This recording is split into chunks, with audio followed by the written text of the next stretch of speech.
Sometimes, real life is stranger than fiction.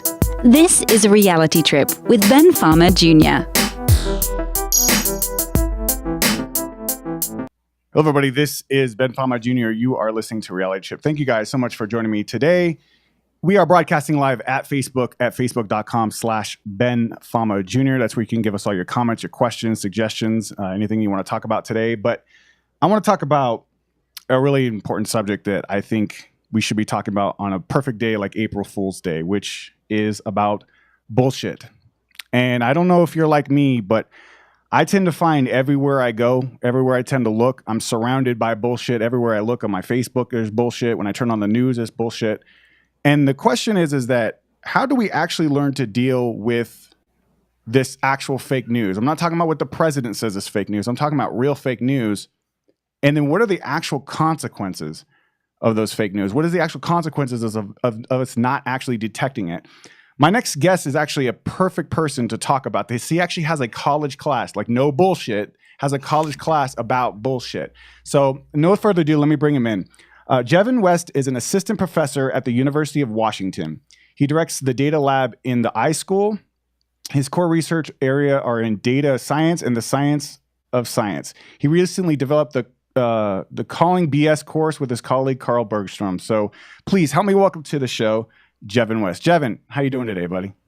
Thanks, Ben, for having me. This is probably the perfect show to be having, like you said, on April 1st. Dude, I'm really excited, and I was reading an article of yours in the Wall Street Journal about this class that you had, and it's one thing to like just look at bullshit and try to figure out how to detect it, but you actually have a college class, which I want to get into. But I want to know more about you. How does someone like you get into the field of detecting bullshit? Yeah, so I mean, I've been all over the place in science. I mean, my training is in sort of the quantitative sciences. My PhD training was in theoretical biology, and so this is, my friends that are real biologists still make fun of me because I can barely identify, different types of trees. But I spent most of my time in the areas of modeling and statistics, and sort of now in the world that people call big data. And then for my postdoc, I spent a lot of time with I spent my time in a physics lab in Sweden, and so I had a chance to spend a lot of time with physicists who this is sort of something they do really well, is to think with numbers, think with stats, think with models. And in that time, I had, my little side project was looking at science from that 30,000 foot view, sort of looking at what are the things that drive science, what are the incentives of those scientists themselves. And in the process, and also living in a world where, like you said, it's full of bullshit. My colleague and I, Carl Bergstrom, who you had mentioned, for the last several years, we've been sharing stories back and forth from our professional lives within science, either reviewing papers or reports or proposals or just reading papers that we see come out of some of the best science journals, and sometimes not the best science journals, even though, you see bullshit in all of them. And then also just in our regular lives, in our everyday lives. Everyone knows that our information environments now are unreliable and insincere. And I think it is sort of reaching a crescendo now. And when we put out when we were designing the course, we thought, how can we get this to students? This is more important than any statistical tool that specifically that I teach to students, or anything that I teach technically to students. The best thing they could do coming out of college is be able to spot and, importantly, refute BS if they see it. And so we decided to put this class together, and if we followed the normal way, we'd still probably be in the course approval process because there's some BS around that on campuses. So we put it out even before we got approval. And then it did go viral, and and our university has supported us in teaching it, and we've taught a couple classes since then. But to be perfectly honest, we are both concerned about the state of democracy right now.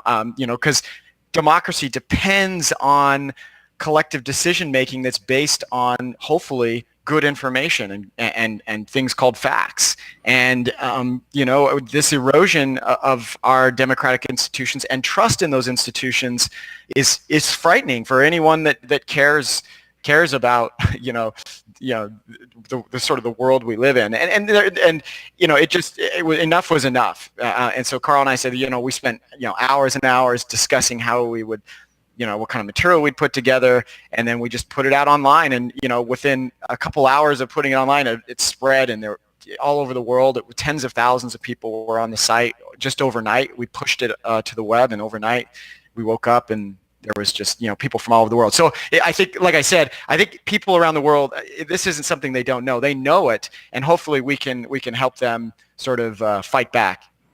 One of the things you said in your TED Talk is that we are actually drowning in bullshit. And I also remember hearing like President Trump, for example, talks about fake news as if that's what's bullshit is the facts are what bullshit. So if we're talking about bullshit, what are we defining here? How do we actually know what bullshit actually is? Yeah, so we actually have a definition, and we're not the only ones that have tried to attack this, at least from an academic angle. I mean, we don't need academics to tell us what bullshit is, but there have been philosophers. There's a famous philosopher by the name of Harry Frankfurt who decided to take this on as a philosopher himself, and he came up with some definition, and we build upon it. But we have a definition, and it sort of changes, as we sort of discuss more and more what we mean by it. But we consider bullshit to be language, statistical figures, data graphics, and any sort of form of presentation that's intended to persuade by impressing or overwhelming without any disregard for truth or logical coherence. And that's different than a liar.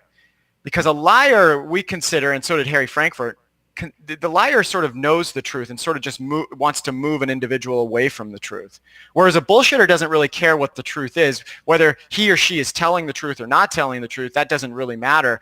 What matters is that you're trying to impress them or sort of overwhelm them with jargon or fancy statistics.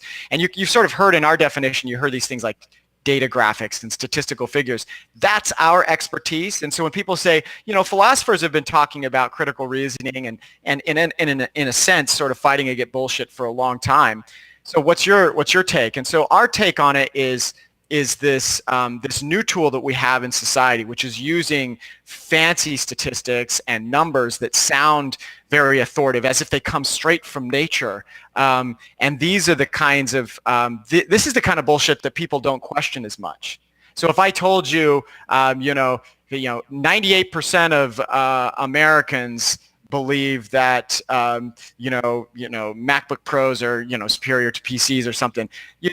First of all, I was kind of bullshitting because what is a professor actually that would be true. MacBook Pros are superior. So just okay. that's not a statistic. That's fact. I know that for fact. So go ahead. That's right. Okay, so I should use a better example. But the fact that I threw on like 98% or just this any sort of number and numbers themselves need some clarification. Let me give you another example that's actually really from the news. So it wasn't that long ago when there was a news report on Breitbart News, which you may be familiar with. Breitbart News put out a story. I can't remember the exact number, but it was something like 2,179 DACA recipients had committed a crime. And that number sounds really, really big, right? I mean, it's scary, 2,179 or whatever the number was.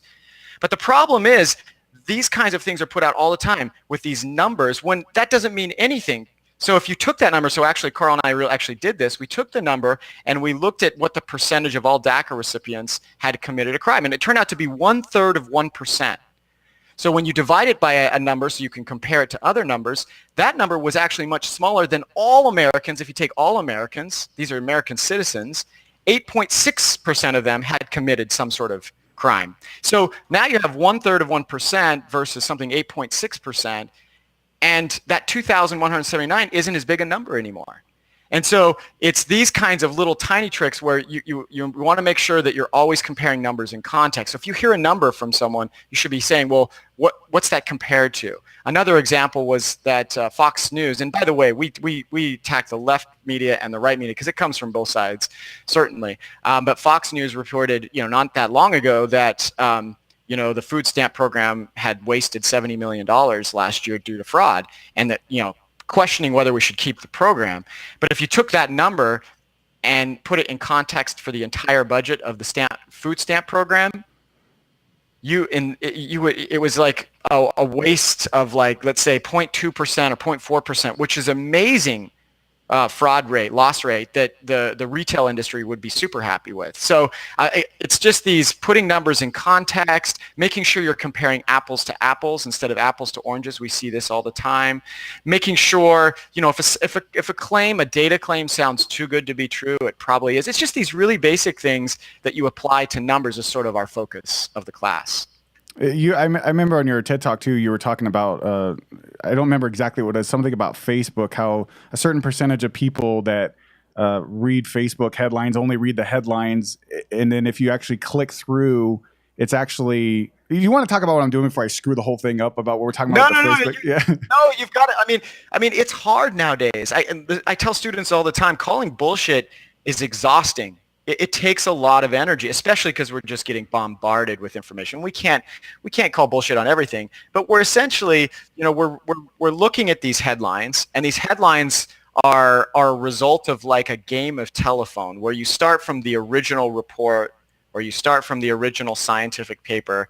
It moves through to news posts or university press releases to blog posts and newspaper articles, and then they finally land in Twitter or on Facebook. And we really, a lot of the time, only have time to read those headlines. And we've accumulated a whole bunch of examples where the headline actually counters, or sort of the headline that's, let's say, posted on Twitter counters what is in the actual article that it's referring to.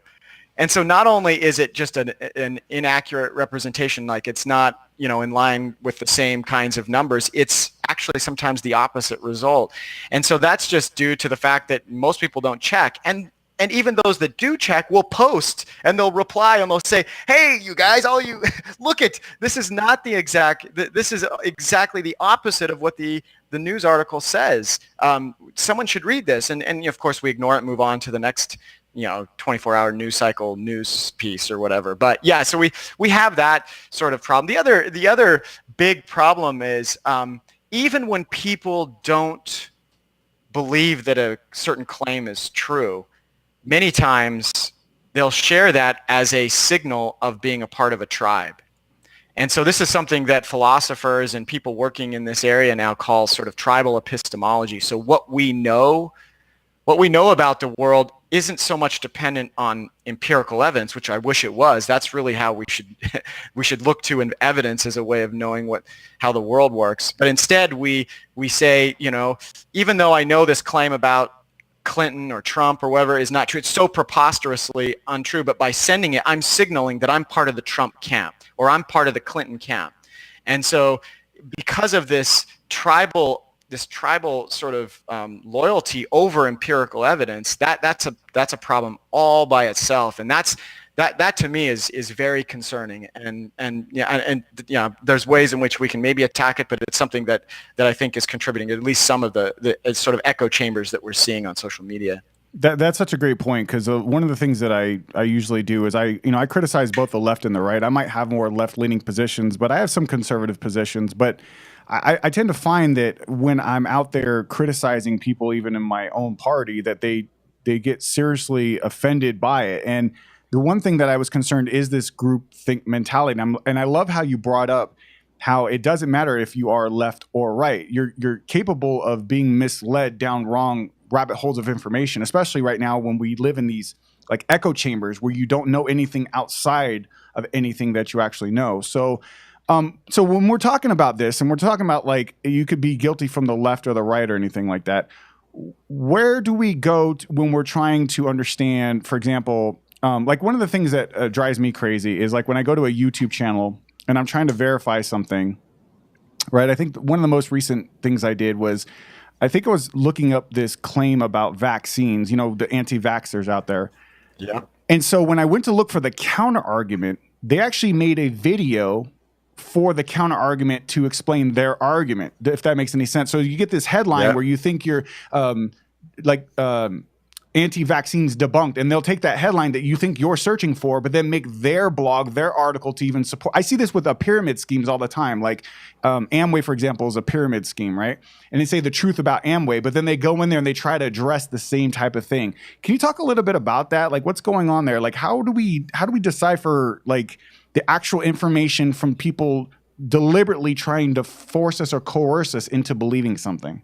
Yeah, so there's a couple things. There's several things that you made there. They're all good points. First, I'll just say I feel the same way as you. I mean, I have left-leaning positions and right-leaning positions on everything, but and the bullshit's coming from both sides, and we can get caught in these echo chambers by one of the largest cognitive crutch that we have as humans, which is confirmation bias. Many of your users probably have heard of confirmation bias, because this is one really big area of psychology, and that is that this idea of confirmation bias is that we sort of, when we hear something new, if it aligns with what we believe, we can actually physically remember it better. I mean, there's mechanisms, and I'm not a psychologist, so I can't sort of explain it with the right kind of jargon, but the idea is that we have a hard time, when we hear things that don't sort of align with our narratives of the world. So that's one issue. So that's one problem with groupthink. But groupthink, we know, has been an issue way before technology came along, but technology is making it worse. And here's why. So the algorithms that are sort of giving you the recommended article or deciding what to put on your posts, every minute or even every second, they're constantly running algorithms. They're constantly looking at what you click and what you don't click. And these algorithms are far from perfect. And I can tell you, as someone that works in the technology area, we have no idea really how they're working most of the time. We sort of let them loose and they go at it. And what we find is there was a recent really nice investigative report a couple weeks ago by the Wall Street Journal that showed that if you go into incognito mode on your web browser, so this is when the algorithms don't know who you are. You're just a new citizen coming to they're coming to your service. And if you put in a simple search on YouTube, it will immediately start pushing you to conspiracy theories based on any sort of subtle clicks that you have.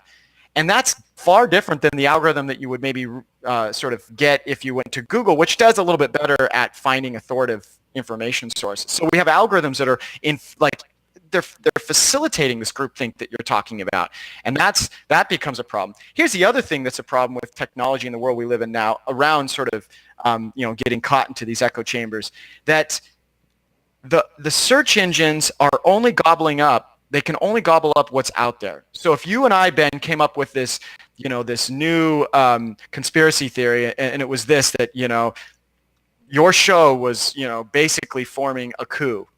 You were forming a coup to sort of take over the whole internet. Now, of course, that's ridiculous, but you could put a web page up. You could say, just like an anti-vaccination kind of group, you could put up whatever facts that you want about that this is true, and the search engine would pick that up. And the antidote to that information, so the response to that, the web pages that would be saying, Ben's he's full of it.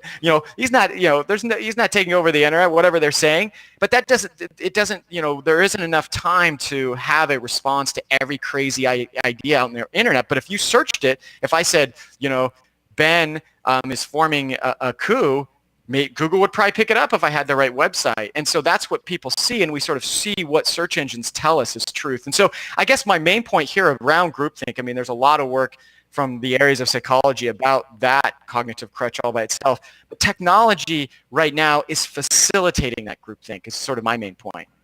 And that's a very good point, because one of the things that concerns me genuinely is the danger of communicating bad information that would cause serious consequences. There's and even in your TED Talk, you talk about this, right? You got the Pizzagate example of somebody actually showing up to a pizza parlor believing a conspiracy theory, and even not just conspiracy theories, but misinformation between countries where they think a leader had said one thing or sets this other person up to do that. So would you want to talk a little bit about that? Yeah, that part that really keeps me up at night are when leaders of our world are responding to items that are completely fake. And there's so many fake news stories out there now because there's money to be made, and of course there's propaganda to push. But the one that, one of the things, at least we can't necessarily stop. We can sort of try to slow down propaganda. But the one thing that I think is pushing this as much, if not more than propaganda, it's just the money that's being made. So you have these stories going out that are designed to spread, designed to look believable, and our leaders are responding. And as you had mentioned in the TED Talk, I had mentioned, this particular story that was this sort of this argument back and forth between Israel and Pakistan defense ministers. And in that case, they were basically threatening each other with nuclear weapons based on a fake news story. And so this kind of stuff, I mean, it's not just democracy anymore at stake. It could be, sort of world preservation at stake. And so, I mean, we have, Pizzagate, which is, this is one of these many examples that sort of lies within, I think, the most important principle in bullshit studies, if there is such a thing. I'm actually using the term now as a real academic pursuit. So in bullshit studies, one of the principles that sort of we find, rearing its head time and time again is this thing called Brandolini's asymmetry bullshit principle, which is this, that it's an order of magnitude easier to sort of create bullshit than it is to clean it up. Once you get it out there, I mean, I can make by the time we finish this podcast, you and I could come up with 10 or 20 stories that we could make, one of them would probably hit and spread. And if they spread enough, we could make some money off advertisement. We could try it again. And, if we didn't care, if we didn't have any sort of ethic about, polluting our information environments, we could do that. But when it gets out there, it's hard to clean up. Pizzagate is an example. This was being promulgated by lots of big names across country, including Alex Jones. And Alex Jones at InfoWars was pushing this. And there was a point where he finally had to apologize because of what happened when Edgar Welch, this individual that you mentioned from North Carolina, wanted to go and stop this pedophile ring that supposedly Clinton and associates were running in this pizza parlor. And there is a sad thing to a lot of these conspiracy stories too. The sad story there is that Edgar, he was a father, and when he read this on the internet, and I think the story goes that he had just recently had just gotten access to the internet. He, if anyone on this show really believed that there was a restaurant housing a pedophile ring, I would hope any of us would go and try to do something about it. And it was just him sort of acting on that. And of course, we all sort of almost sort of laugh at him afterwards, thinking, what was he thinking? What a stupid thing to think. But he was doing what he believed was right. And so we have to figure out, I'm not saying we go and write laws against fake news or misinformation, because that's sort of a slippery slope to First Amendment degradation. But I think we really need to put a lot of effort into cleaning, so we don't have other situations like Edgar Welch going in and shooting into the pizza parlor, the Pizzagate, based on the Pizzagate conspiracy. So what are your thoughts on even the whole thing going on with Trump, thinking that there's this deep state that's after him? And I know a lot of his supporters, and I don't mean to just pick on the right. I'm going to go to the left here in a minute, but this deep problem with people thinking that the FBI, there's this left-wing conspiracy to overthrow our president. The reason why I worry about it is some people might say, well, there's just dumb people that believe things. But my general concern is that when the rubber meets the road, let's say, for example, they find something out about Trump, whatever it is. I don't know what they're going to find or not find. And then people don't believe it. And they don't trust it, especially people on the right who support Trump don't trust it. I've heard people like Roger Stone saying that if they try to impeach Trump, that they should overthrow people or call to arms for people. What are your thoughts on that? Well, I mean, I will say that, that at least in our class, we try to be a little bit careful with the politics, again, because we don't want to alienate anyone, the left or right, because it's coming from both sides. But I'll just talk generally about it, because I don't have enough details specifically to talk about what's going on. I mean, I think we all follow the news every day. I mean, I have opinions, but I'll try to talk more generally here, because I think that there is a really important point to be made. And that is that this show that you're putting on, Ben, is about trying to become better critical thinkers. I mean, there's other things you're going after too, but I think in essence, you're putting critical thinking at the sort of forefront, which I think more of American education systems, more of our society should be doing. I mean, it's the sort of essence of our course as well. And people do want to become better critical thinkers. They do want to be able to call bullshit when they hear it. And that's the exact tool that conspiracy theorists use as well. So I can say to you, Ben, do you want to think for yourself, or do you want the government and this science institution to tell you how to think? Why don't you come over to my side and join my community that believes that the earth is flat? And you're like, let's say that, you're like, I don't really believe it's flat. But then I start to throw all these sort of crazy ideas at you, and pretty soon you almost get exhausted. Your critical thinking gets exhausted. And then, but I keep inviting you because I want you to become a real thinker on your own, a real critical thinker. And then what a lot of researchers that have been studying this for many years, actually we have Kate Starberg at our university has been studying this online, conspiracy theories online. What she finds is really fascinating. She finds that people that go into one conspiracy theory community, so let's say it's anti-vaccination or it's GMOs or whatever it is, then once those individuals get into those communities, they're much easier to convince into other, like let's say the flat earthers or any of these, there's tons of massive conspiracy theories around the internet, as you can imagine. But what she found basically is that conspiracy theories are gateways to other conspiracy theories. And the way that they recruit and invite people into these groups is to make them feel special, to make them feel like they're independent thinkers.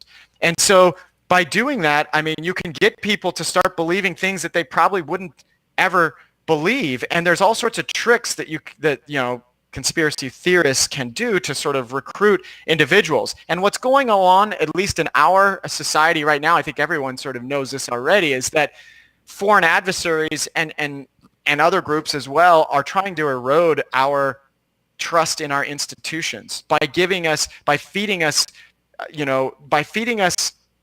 all sorts of information that both, things that, that are sort of wrong about the left, things that are wrong about the right. Just basically, this is the disinformation campaigns you hear about. It's if you put enough noise into the system, those individuals and those citizens will start to not trust that institution. So when something does come out, as you say, let's say something comes out that says there is evidence of, and here's what we have for the evidence, you immediately don't believe that.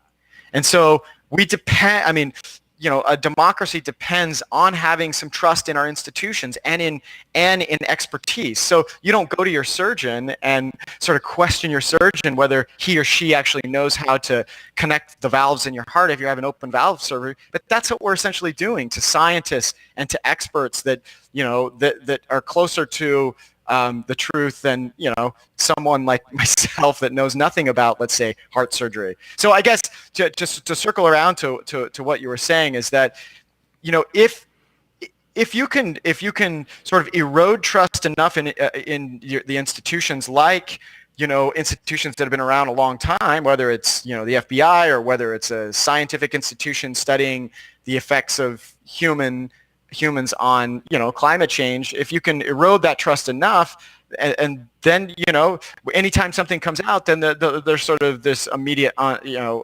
skepticism because they're skeptical thinkers. So anyway, I think there's a lot of stuff going on right now that we should be concerned about. Yeah, and the reason why I also bring up this point too is I want liberals and people on the left to also understand you are just as you could easily fall into these mind thinking traps. In fact, if you look throughout history, there's many left-leaning organizations out there and left-leaning political groups who've done the same tactics.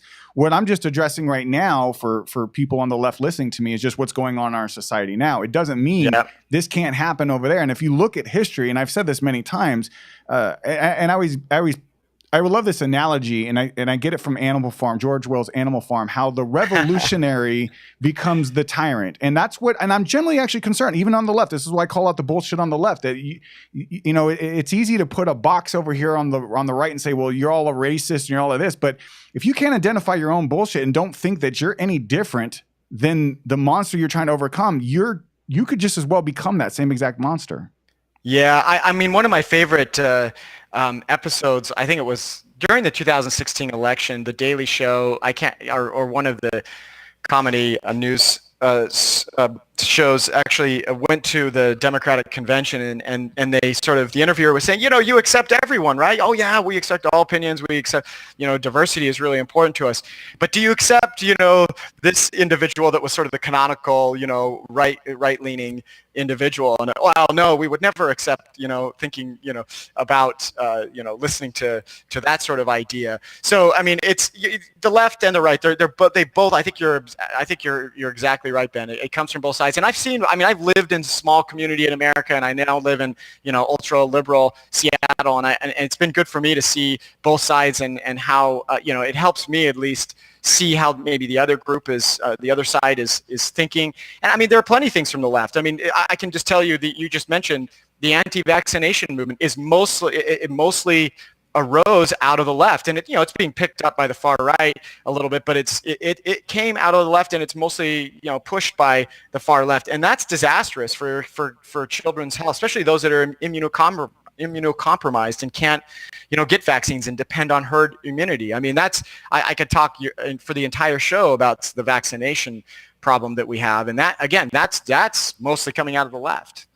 So when we talk to people that are anti-vaxxers in this case, they'll say, well, I am questioning the truth. Why do you believe Big Pharma? Why do you believe that they think they're actually questioning the truth? What is wrong with that argument?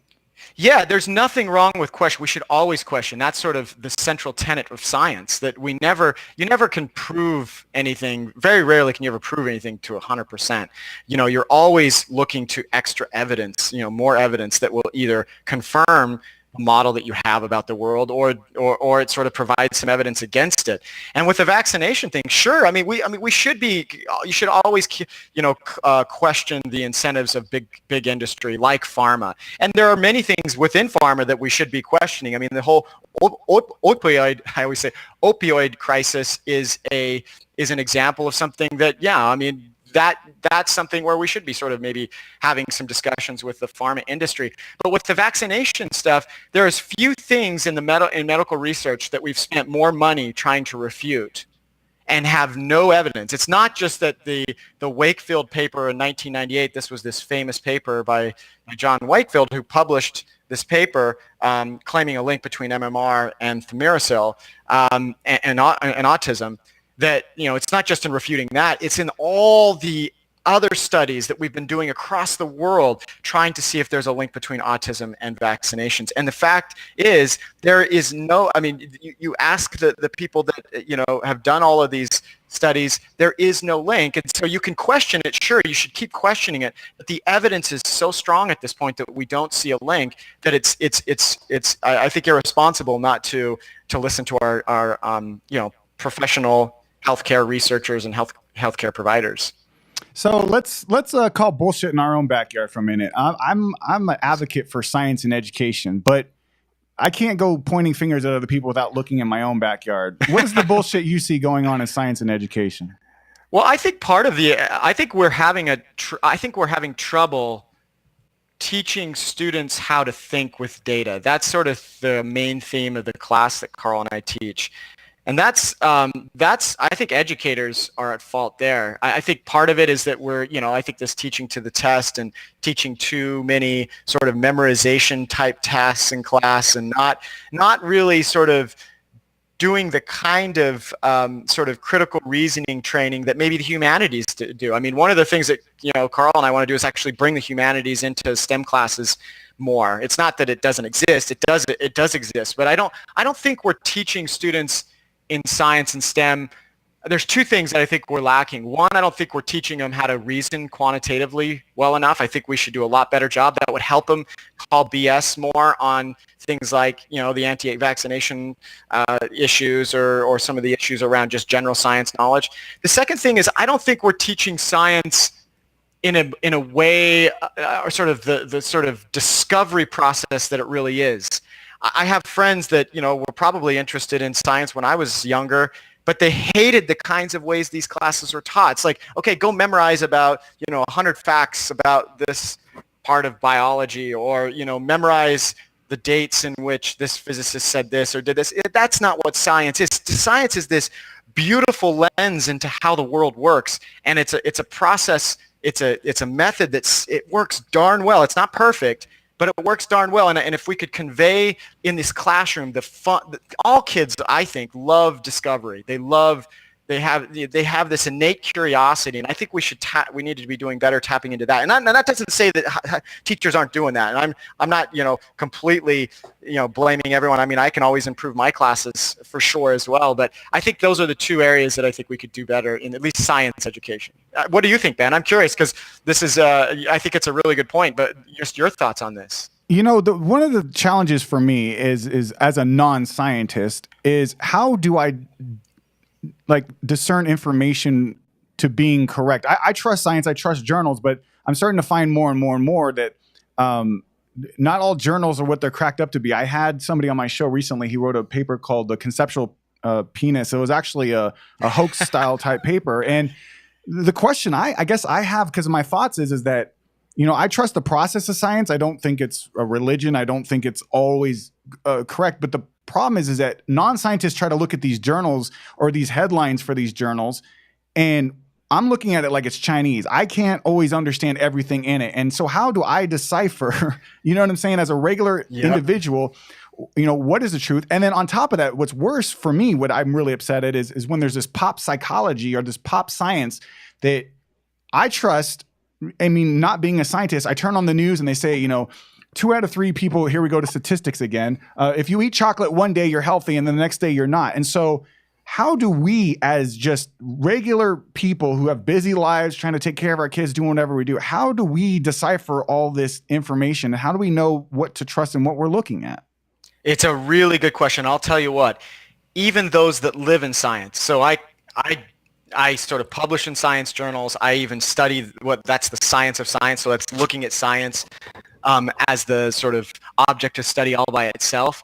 It's difficult, and we have to rely to some degree on the experts, and we have to know those experts are humans, and those humans make mistakes. They also have incentives to get grants so they can keep their jobs, so they can put food on their table for their family. These are not robots. This isn't this sort of fully objective process that's sort of running out looking for the truth.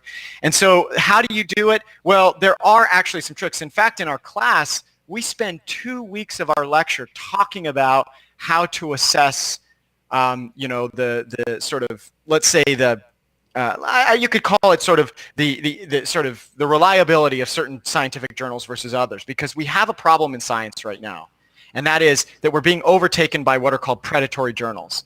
So people will put up a journal, they'll just start a website because most of the science is going online, and you can look like an official scientific journal when in fact you're just you're a little one person show taking people's money to publish things that you haven't peer reviewed and haven't, gone through the actual scientific process. So you have to watch out for predatory journals, and we provide information on how to identify predatory journals from non-predatory journals.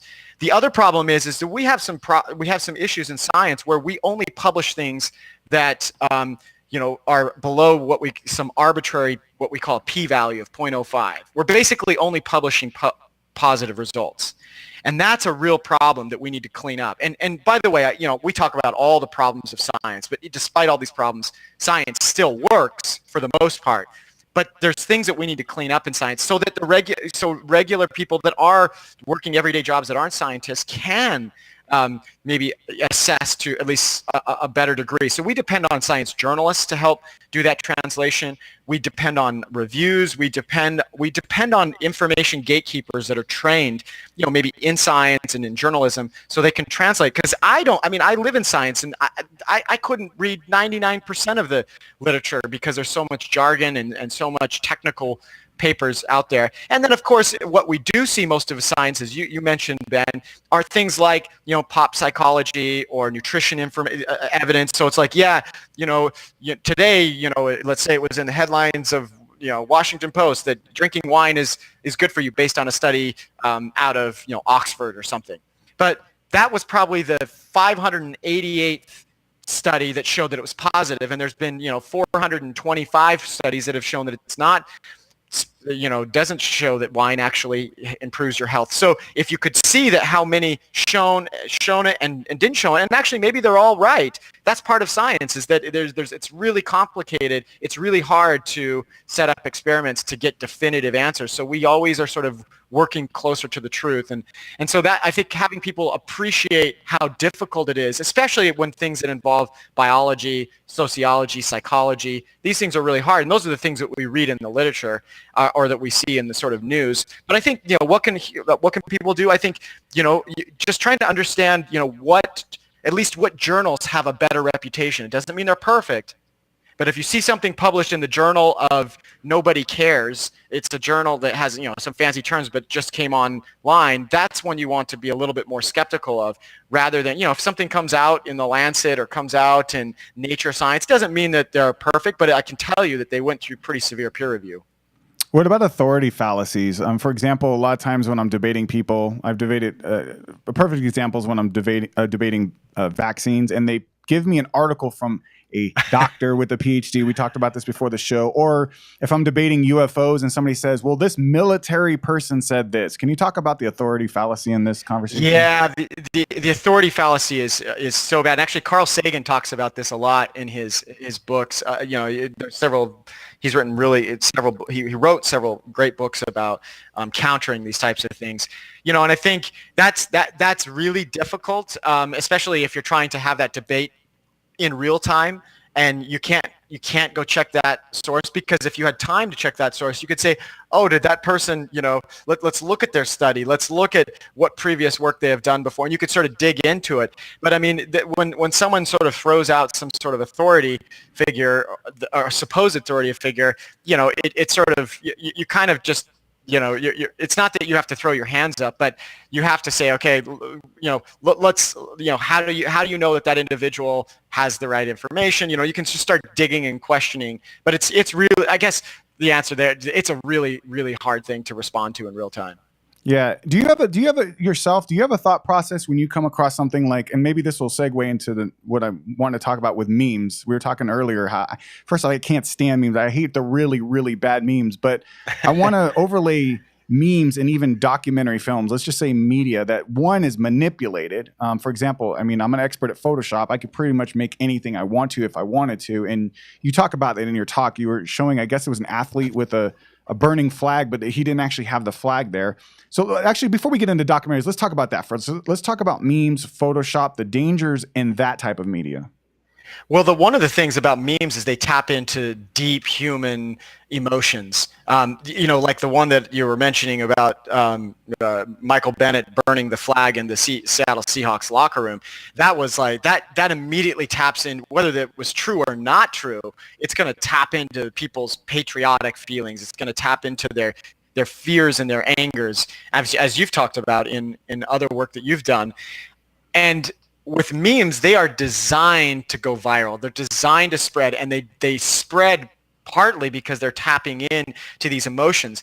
What scares me even more than photoshopping techniques now to create these memes are these abilities to basically Photoshop voices and even the sort of videos that look like you're saying something. I don't know if your users may have already seen this, but there's this technology, actually even some of it's coming out of my university, which I'm a little worried about. It has there's new technology now that allows someone to basically put any word in your mouth that they want to, and it'll look and sound as if you're saying it. And that kind of technology is coming. And so we really, more than ever, need to teach people and maybe at least create technology that counters that ability, because once something sounds like someone is saying something. I mean, the example was this Obama, they used Obama, a video Obama saying something ridiculous about, going golfing and doing no work or something, and it sounded just like him. And it's that kind of stuff that scares me even more than the photoshopping. But what's happening with memes themselves, the real ingredient there is they're designed, they're sort of tap into those deepest centers, those emotional centers in our brains. Yeah, and that's what I always tell people too. I say it's like a cult-like behavior. Anything that charges your emotions a lot, yep, you should probably think more a little bit about it, because that's probably what they're trying to do. I mean, marketers have known this for years. They know that if they can get into your emotion, it's going to override your logic. And as a filmmaker myself, as a documentary filmmaker, when I started off, I watched a lot of conspiracy theory documentaries, and I believed a lot of them for a long time. I thought what I was watching was facts. I didn't know how to think. And this is why I'm so adamant about it. And I don't think people realize how easy it is to manipulate people's emotions within a film or a video. Okay, I can put the right style of music, the right story, something that's going to engage you into making you believe something that may not be true. And that's my biggest fear is that how easily I went down that rabbit hole of documentary filmmaker. And now that I know how to make films, I mean, I can edit literally anyone to make them sound like I want them to sound. I mean, literally, I mean, you could just take certain sound bites and put them in certain areas, put certain music the way that you want to, mischaracterize somebody's position, make them think whatever else. That's my concern, because a lot of people come to me and say, well, have you seen this film? Have you seen this film? This film is what proves it. And I'll watch their films. I'll go through it. But I have to, one of the things that's really difficult for me is in those moments is when I can tell they're trying to make an emotional play to me, right? There's, in fact, what comes to mind is this anti-vaccine documentary where this woman is crying because her kid was sick about something. I don't remember the exact premise, but it was this emotional thing that they were trying to trigger, like, this is something devastating. Are you going to let our kids get sick like this? And it didn't really prove any points, but it made you feel like if you were against this, right? And this is what I worry about with propaganda just in general, right? Hitler was very good at video propaganda. That emotional response to that information instead of thinking about it. And so I've learned for myself that when I feel like I'm watching that, to take a moment back and be like, what are they trying to prove? Like, what is their agenda? What are they actually trying to get me to actually think? You want to talk a little bit about that? Yeah, those are all really, really good points. And with the vaccination story that you're talking about, there is real emotion with that particular situation for parents that really do believe that they took their kids to the doctor, they got vaccinations, and then, a short time later, their kids formed autism. But it's a fallacy that philosophers have been talking about for a long time. It's called post hoc ergo propter hoc, which is this idea that just because something comes before or after something doesn't necessarily mean that they're caused by the sort of previous thing. So in that case, if you can tap into the emotion, you're right. You're sort of you're overriding any logical thinking about maybe systematic studies that have been done or all the research that's been done trying to test this in every kind of way and all the different ways that it's been shown not to be connected, rather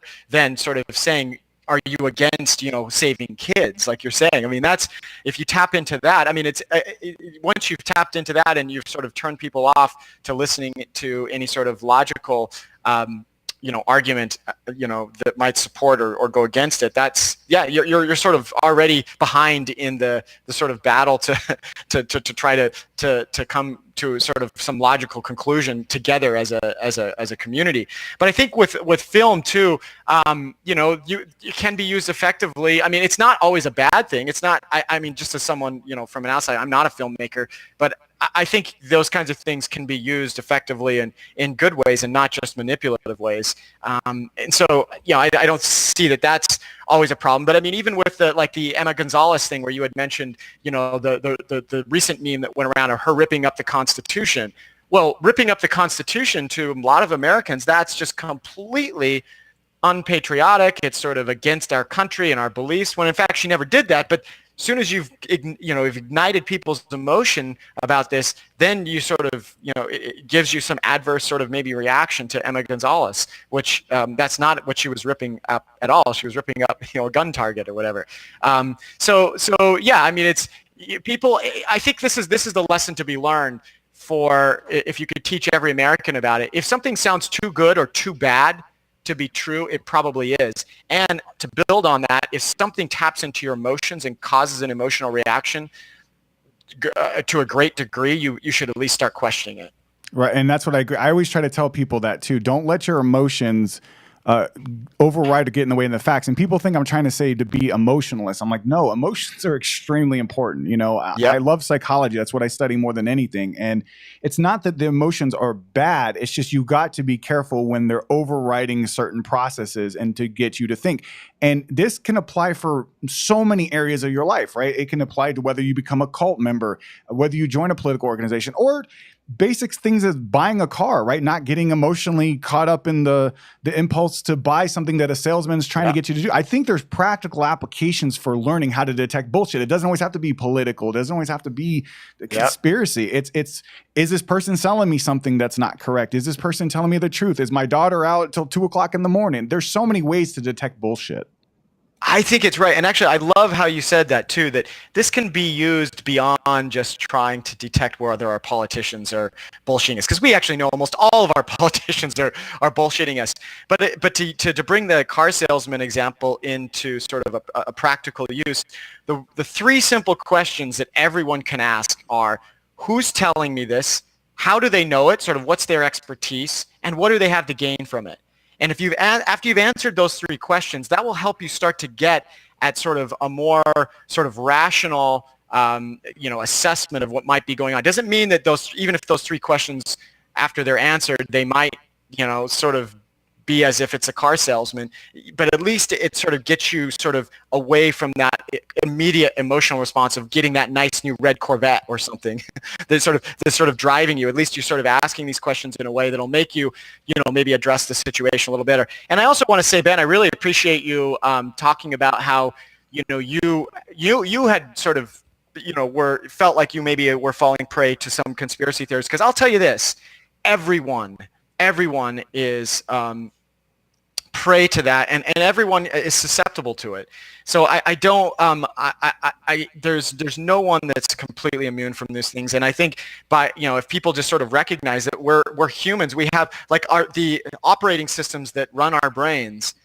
There are ways in which you can sort of override them in some ways, and those things are being thrown at us all the time. And it doesn't matter if you're a PhD neuroscientist or someone that's a youngster just graduating from high school that doesn't know a whole bunch about the world. I mean, we can all we're susceptible to these things, and so we just need to always be trying to refine these skills. It's just like with health and exercise. You can't just stop. You can't do a bunch of exercise in the month of January for a couple weeks and then you're done for the rest of the year. You're always having to refine those skills every day of every year that you're around, because that's we have to if we want to try to get closer to the truth and make good decisions as a collective.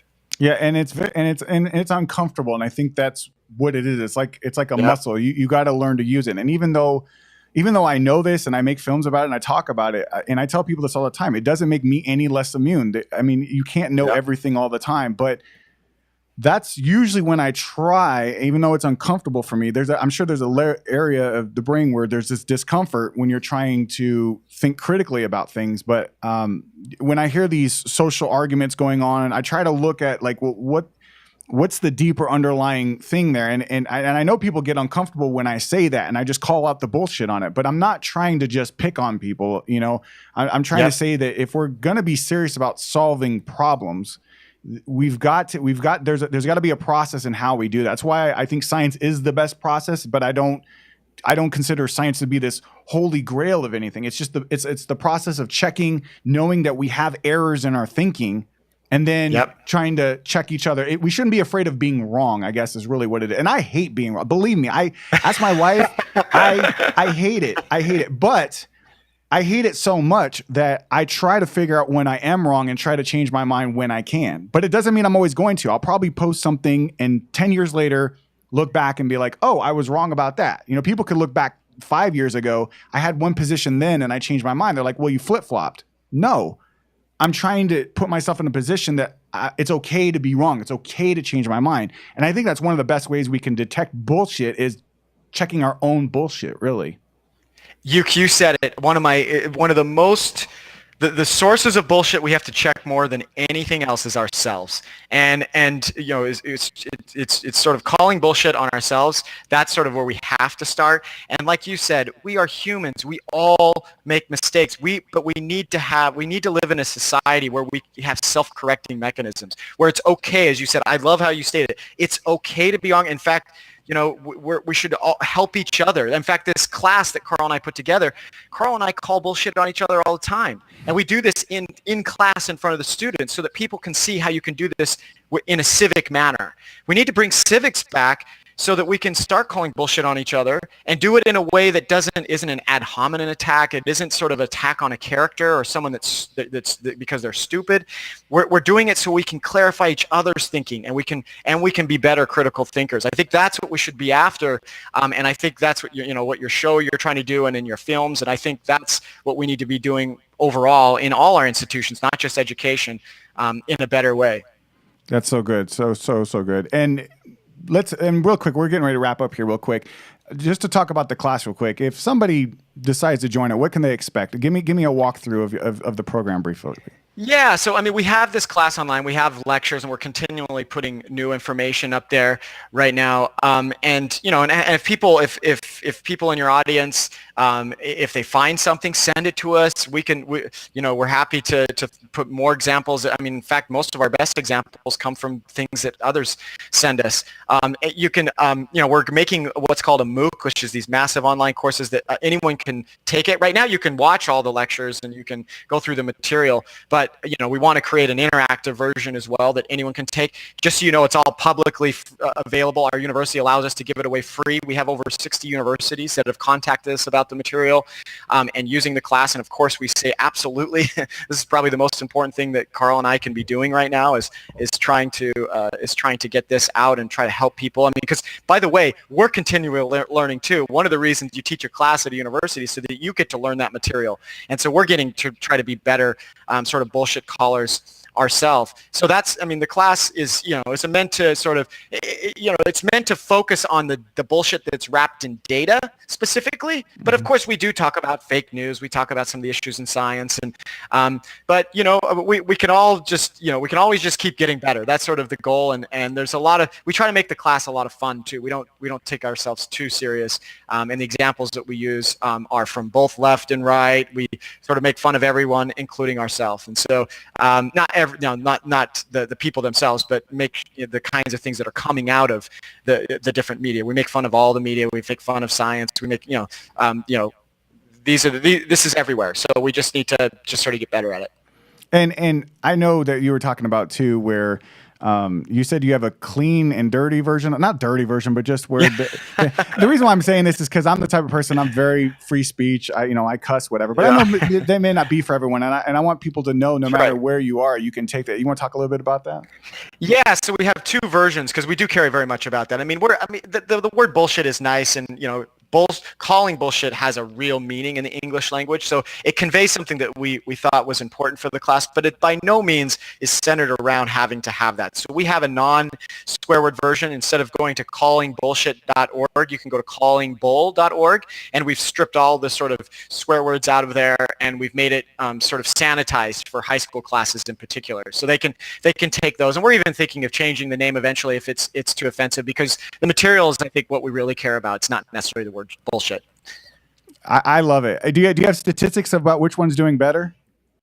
That's a good question. I haven't looked because we have usage data that we've been tracking, and we have it from all over the world. And I have not compared the two, but to be honest, my guess eventually the sanitized version will maybe take off, because I think it's starting to get adopted into high school classes, and I imagine high school teachers are less comfortable with the word. Although we do have some. We had a high school, for example, in New Orleans. It's an all-girls Catholic school that used the term "calling bullshit" as the title of their course that they taught last spring. So, it was in the fall. So yeah, so it is being taught in high schools, but I would imagine the non-swear word version that will be more common.